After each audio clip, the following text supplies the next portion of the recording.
കോൺഗ്രസിൽ നിന്നും ഇതുപോലെ ഏതെങ്കിലും നേതാക്കളുമായിട്ട് ചർച്ച നടത്തിയിട്ടുണ്ടോ? കോൺഗ്രസിൽ അല്ല, കേരളത്തിൽ ഒരു 7ഓളം വരുന്ന പ്രഗത്ഭന്മാരായിട്ടുള്ള നേതാക്കന്മാരെ നേരിട്ട് ഞാൻ കണ്ടിട്ടുണ്ട്. ഞാൻ അവരുമായിട്ട് സംസാരിച്ചിട്ടുണ്ട്. അല്ല, കോൺഗ്രസിനകത്തുള്ള നേതാക്കന്മാരുമുണ്ട്, മാർക്സിസ്റ്റ് പാർട്ടിക്കകത്തുമുള്ള നേതാക്കന്മാരുമുണ്ട്. അത് വെളിപ്പെടുത്തേണ്ട സമയമാകുന്ന സമയത്ത് മാധ്യമ സുഹൃത്തുക്കളോട് പറയാം. തീർച്ചയായിട്ടും അഖിലേന്ത്യാ തലത്തിൽ 8 സംസ്ഥാനങ്ങളുടെ ചുമതലക്കാരിയായിരുന്നു. അതോടൊപ്പം മെമ്പർഷിപ്പ് ഡ്രൈവിന്റെ ഓൾ ഇന്ത്യ കോ കൺവീനർ ആയിരുന്നു. അപ്പോൾ സ്വാഭാവികമായിട്ടും പാർട്ടിയുടെ മെഷീനറി ആവശ്യപ്പെട്ടത് പ്രകാരം തന്നെയാണ് ഇത്തരത്തിലുള്ള പ്രവർത്തനങ്ങളിലൂടെ ഞാൻ മുന്നോട്ട് പോകുന്നത്. ഇനിയും അത് ആവർത്തിക്കും.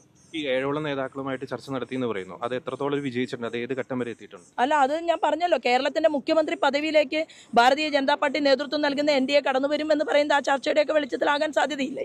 ഈ അസംതൃപ്തരായ ഇനിയും കൂടുതൽ നേതാക്കൾ BJP-യിലേക്ക് വരാൻ തയ്യാറെടുത്ത് നിൽക്കുന്നു. അത്തരത്തിൽ ഏതെങ്കിലും ചർച്ചകളൊക്കെ നടന്നിട്ടുണ്ട്? ഭാവി കേരളത്തിൽ കാണാൻ പോകുന്നത് ത്രിപുരയിലെ പോലെ കേവലം 2%, 2.5% വോട്ടുണ്ടായിരുന്ന ത്രിപുര ഭാരതീയ ജനതാ പാർട്ടിയുടെ നേതൃത്വത്തിൽ അവിടെ മുഖ്യമന്ത്രിയെ സൃഷ്ടിച്ചതുപോലെ വരാൻ പോകുന്ന കേരളത്തിന്റെ മണ്ണ് ഭാരതീയ ജനതാ പാർട്ടിയുടെ മുഖ്യമന്ത്രിക്ക്, NDAയുടെ മുഖ്യമന്ത്രിക്ക് പാകമായി തുടങ്ങും എന്നുള്ളതാണ്. അത് ഈ പാർലമെന്റ് തെരഞ്ഞെടുപ്പിന് ശേഷം നമുക്ക് കാണാൻ സാധിക്കും. ജയരാജനെ പാർട്ടി ഭയപ്പെടുത്തി ഒരു നിശബ്ദനാക്കുന്നു എന്നുള്ളൊരു കാര്യം അല്ല, ഞാൻ ഇതിനെക്കുറിച്ചുള്ള എൻ്റെ സ്റ്റേറ്റ്മെന്റ് കഴിഞ്ഞു.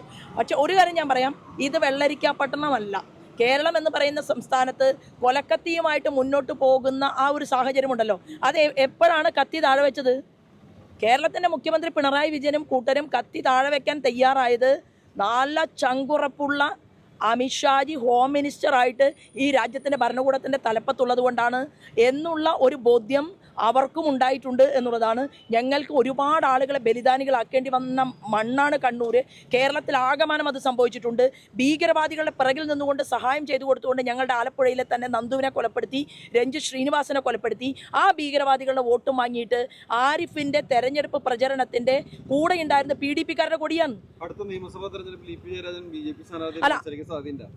നോക്കൂ, ഞാൻ പറഞ്ഞത് ഭാരതീയ ജനതാ പാർട്ടി നേതൃത്വം നൽകുന്ന NDA ഞങ്ങൾക്ക് മന്ത്രിമാരും മുഖ്യമന്ത്രിയും ഒക്കെ ഉണ്ടാകും. അപ്പോൾ അത്രയേ ഇപ്പം ഞാൻ അതിനെക്കുറിച്ച് പരാമർശിക്കും.